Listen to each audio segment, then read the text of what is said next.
So, I'm about to teach you some expert level geography. Look, I haven't been to school in long enough, okay? So, we're gonna start from the west, then move south, and then we're gonna go back up north, and then do these sort of diagonal lines. Okay, lines.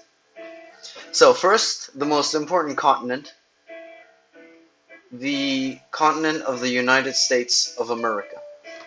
This is the US of America. This is arguably the most important continent. Now, there's a myth, according to some people, some less skilled and knowledgeable topographers, that there seems to be some sort of land, distant frozen land here, with something and white and red, maple syrup. You know what? This is just a lie. This does not exist. This is fake news, everybody. And that's not a political statement. Then we have the continent known firstly for looking like a chili pepper, right? This continent is known as Mexico. All of that's where everything in Mexico wants to move up to America. That is simply how geography works, how the laws of nature. So we must build a border here, next of all. hmm There is this thing we known as the North Pole. Let's call it the NP.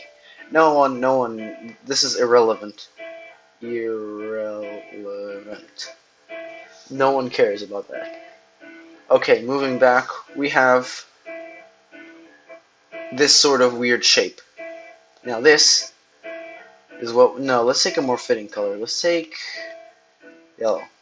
This is what we know as Ikea. That's just Ikea. The entire thing is Ikea. We move a little bit more over south, and we find that there's actually this weird continent right here, or country, excuse me, known as Red Coast. They're ruled by a queen, like the primitive monarchs that they are, unlike America, which has democracy, even though it's a republic. Now, we move further south from Ikea, and we find this big blob known as the EU. They don't have rights there in the EU. They took that away since Article 13, and now it's just a desolate place. Now, in the EU, we have several countries. We have Spain, we have France, we have Germany, and we have Italy. Let's just do it like that. This is the Eastern Bloc. Let's just call it the EB. Apparently it's been abolished. Yeah, I don't care about that, alright? Then we move over here, and we find another continent. Somewhat shaped like that. This is the continent known as Foodent. No one really knows what goes on there. Over here, we have another continent known as the Middle East.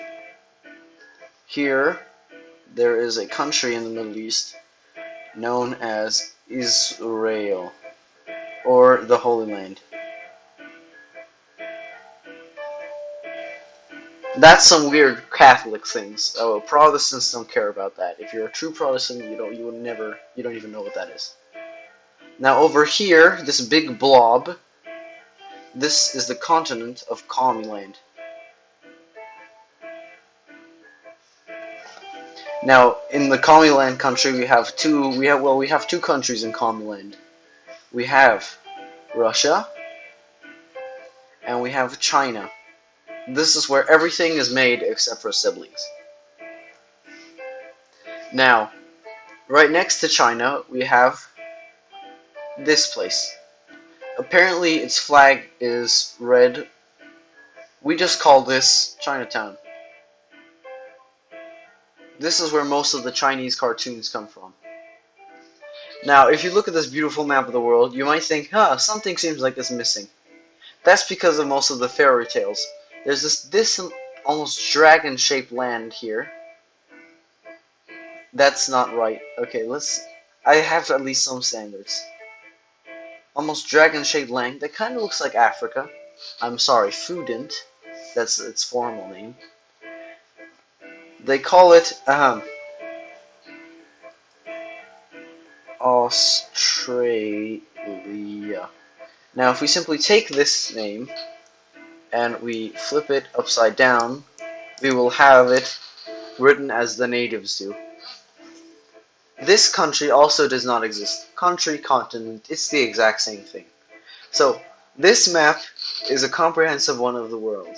It's beautifully sourced, it's beautifully drawn. I will put this in the description for you to study. Please, keep track of your geography lessons. Make me proud.